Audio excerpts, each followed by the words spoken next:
Hello, my name is Sharon Chimere-Dan and this is my partner, Coffie Benjamin. And today we are presenting our research and findings as well as recommendations in the area of corporate level strategy. The purpose of our research was to find out what has been done in prior studies and to evaluate their findings in relation to a Christian worldview. The main concerns of corporate level strategy are what business a corporation should be in and how it should handle its business units. Strategy, what is it? Strategy was coined from the military science, meaning what managers do to offset its competitors or potential action of its competitors. Strategies are laid down blueprint of systematic procedures setting the organization goals and mission. Strategies in turn flow in a hierarchical order that is from the top to the lower of organization, and strategies in organization mostly take in three forms, being the corporate level strategy, the business level strategy, and operational level strategy. The corporate level strategy, which forms the apex of the organizational decision. These corporate level strategies answers questions like what market should an organization go? How is it going to enter into the market? How is it going to develop its resources? The mode of financing and ways of distribution and allocation of its resources. There are several areas of research in the overall topic of corporate level strategy, but first some historical background. Dr. Michael Porter is the one who formulated the main concerns of what business to be in and how to manage business units. Igor Ansoff created the gap analysis method of looking at things alongside his Ansoff matrix to look at the gap between corporate level research and the actual application to corporate challenges. Diversification is one of the areas which he measured. Diversification by acquisition is a concept that Dr. Porter talked about, which is when the corporation acquires smaller corporations. But he called this method outdated, especially in more modern economic areas. Dr. Porter's way of looking at strategy has been called deliberate strategy. He's talked about portfolio theory, which has to do with diversification, restructuring, transfer of skills within the corporate branches, and sharing theories and activities, which have to do with the shared use of corporate resources. In contrast to Dr. Porter, Dr. Henry Mintzberg looked at strategy as a dynamic concept, not easily pinned down in one definition of strategy. His method has been called emergent strategy, where he looked at strategy as a plan, position, ploy, perspective, and pattern. He then developed 10 schools of thought to help refine the creation of an effective strategy. Other areas of research include the experience curve and its influence on competition. While SWOT analysis was already in use by the 1960s, this area looks at the effect of repetition on the reduction of the learning curve and the increase of production levels. This is something that helps a corporation maintain its advantage competitively. Another area is core competency. This was looked at in detail by Dr. Prahalad and Dr. Gamal. They used the case study of two telecommunication companies, NEC and GTE, to further back up their research. NEC was a small company that focused on its core competency, what it was good at, and so grew to be one of the top 5 telecommunication companies, while GTE, which was a big company to begin with, did not strategize in this same way, and so floundered. Product diversification, which is the primary form of corporate diversification. This deals with the creating, expanding, and refining of new products inconsistent with the company's core ideology.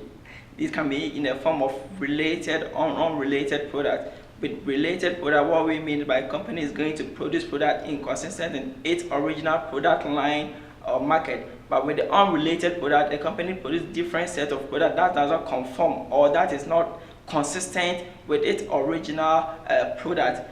Whatever the line of production may be, it is believed that product diversification brings some kind of importance to organization as a whole. One, it helps the organization achieve the economic of scope. What we mean by economic of scope is that it helps the organization reduce the average cost of production for its activities. It also helps the organization gain market power, This can be done by through price cuts, and it also helps the organization to reduce the level of risk in the organization by diversifying in different type of products. Although product diversification is said to bring some importance to the organization, it also has some drawback because it needs the action and the energy of most talented top executive personnel to come out with good and quality product diversification procedures. Geographical diversification has to do with the crossing of one boundary to the other. That is when a company or an organization moves from one country or continent to the other. In order to undertake geographical diversification, a company has to consider its SWOT analysis. That is, it has to consider its strength, its weakness, opportunities, and threats in the market before it embarks on geographical diversification. Various theories have helped us establish a relationship between the level of strategy and the corporate performance, which Beard and Dres and Roland are no exception. The theoretical and the empirical school of thought. With the theoretical school of thought, they say there is a direct relationship between the level of performance of a firm and its level of strategies, where the empirical school of thought think adverse, because they say there is no relationship between the level of strategies and the firm performance. Irrespective of this diversification process, research of 224 US manufacturing companies was able to deduce that companies that diversify their products are able to create market barrier in two major ways. One, by price cuts and using the profits or the return from other subsidiaries as a cushion. And second one is consolidating the returns of all its subsidiaries in order for it to protect or to look beautiful in the eyes of consumers or in the eyes of stakeholders. There are several ways to improve the research methodologies and findings in corporate level strategy, but the best is to expand on the existing research and not forget the principles and foundations that have already been laid.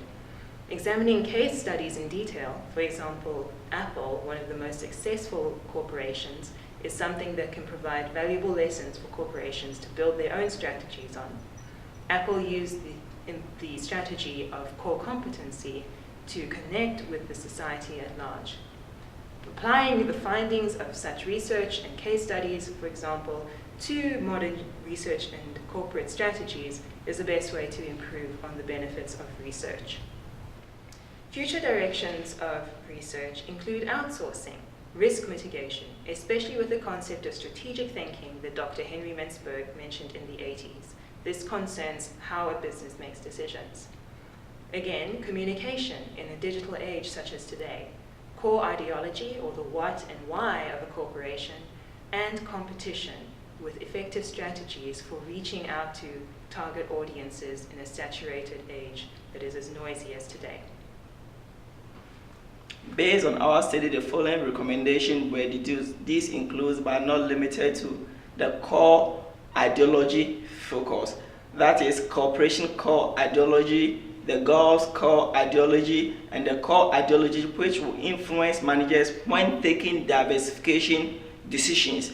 They should consider the untouchable market, as stated in 1 Thessalonians chapter 5, verse 15. These core ideology decisions to help the manager to act in the interest of their stakeholders, but not for their personal gain. And also, they should not engage in undue risk, which may lead to the jeopardy of the organization. In conclusion, corporations should build on prior research when developing their strategies. They should apply strategic thinking to business decisions when they make them. They should consider the impact that their decisions will have on their stakeholders as well as society in general. And they should remember God's core ideology and goals for society. This concludes our presentation on corporate level strategy. Thank you for your time.